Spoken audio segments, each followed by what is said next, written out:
Hey guys, so I think it's nerd time again for me, and I realize I'm the only one probably watching these videos except for my one subscriber, but it's all good because at least it gets me to um, talk about stuff that I rarely talk about outside of like talking with extremely like nerdy individuals like myself, and I come across that rarely in Baltimore unless I luck out. Like I met a cool person on uh, Veterans Day. Uh, I went to go get a free meal over at what restaurant was that? Um, Not Sonic.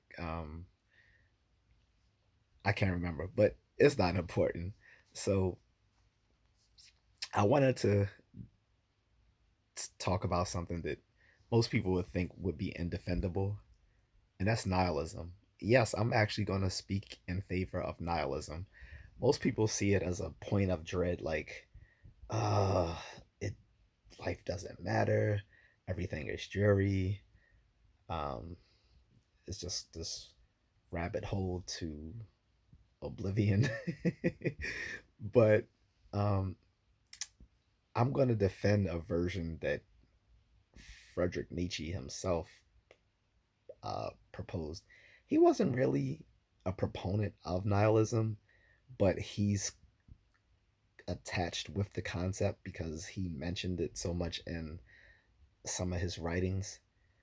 Although the type of nihilism, if that can be attributed to him, was more, it was more like a way of critical thinking. So nihilism, like existentialism, which sometimes is accused of just being nihilism with extra steps, is central premise is that life has no purpose. People like to balk at that because it's so patently true. Like outside of taking it on faith, there's no reason, at least, to believe that life has any given purpose. Sorry. Now, what you make of that is is the question. So, existentialists in particular might see this as, well, that means you have the freedom to choose what you want to do in your life. And this, well, some versions of existentialism, because existentialism is an umbrella of family related views, and which gets back to nihilism, which, like I said, existentialism is sometimes accused of being, which is that life doesn't matter, so nothing you do matters in life, nor anyone else, and it you should just give up in any and everything that you do.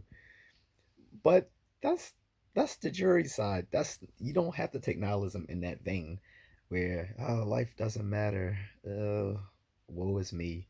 There's also the view, oh well, life has no purpose, so I can do what I want. Yay!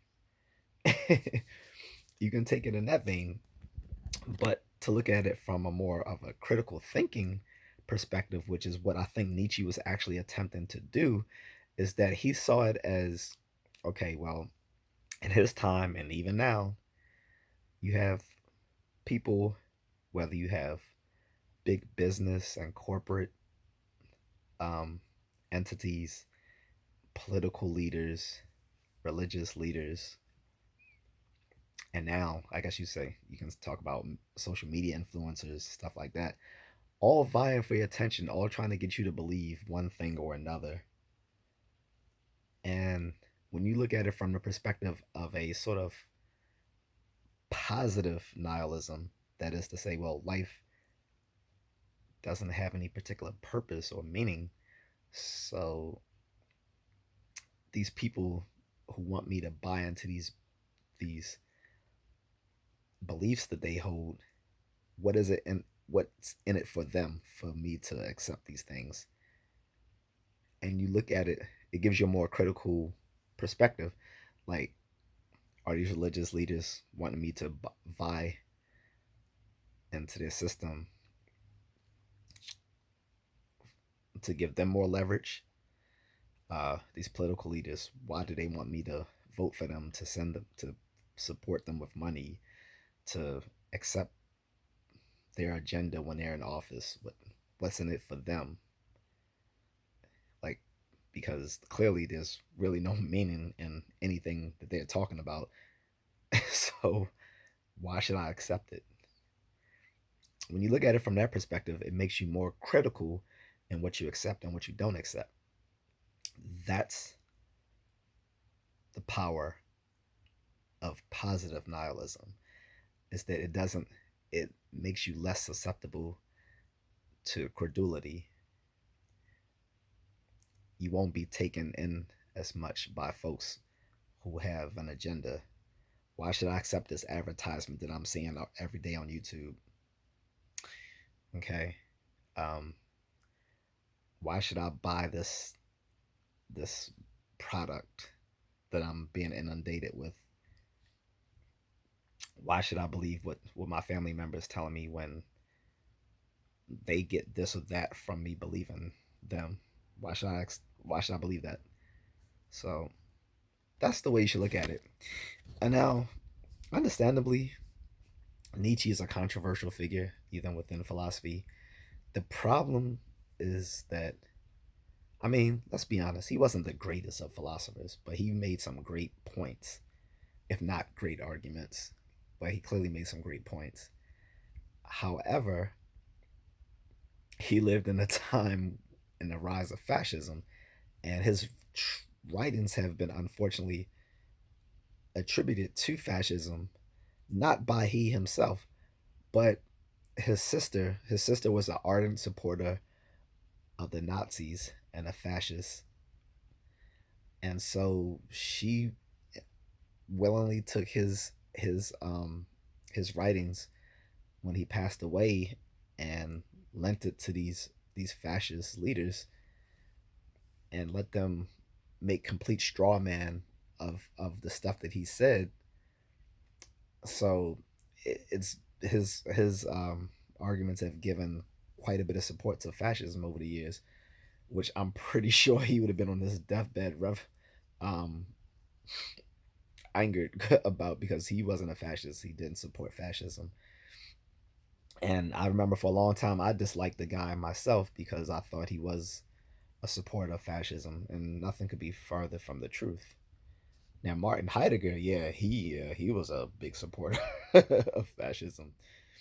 Um, but to be blunt, I don't think very much of continental philosophy anyway, and I'm not going to get into that. But there's a big tradition, and well, there's a big divide in Western philosophy between the analytic tradition and the continental tradition. And I, to put all my cards on the table, don't think much of continental philosophers. I follow in the analytic tradition, which is taught in most English speaking um, philosophy departments and universities across the U.S. and the U.K. and Australia and New Zealand, which is dating to people like Bertrand Russell, Wittgenstein, G.E. Moore, stuff like that, where there's a heavier emphasis on logical rigor, clarity in writing, stuff like that, and conceptual analysis. But in any case, Nietzsche was quite right about that, and it's something that a person can add to their critical thinking tool is a positive nihilism, which is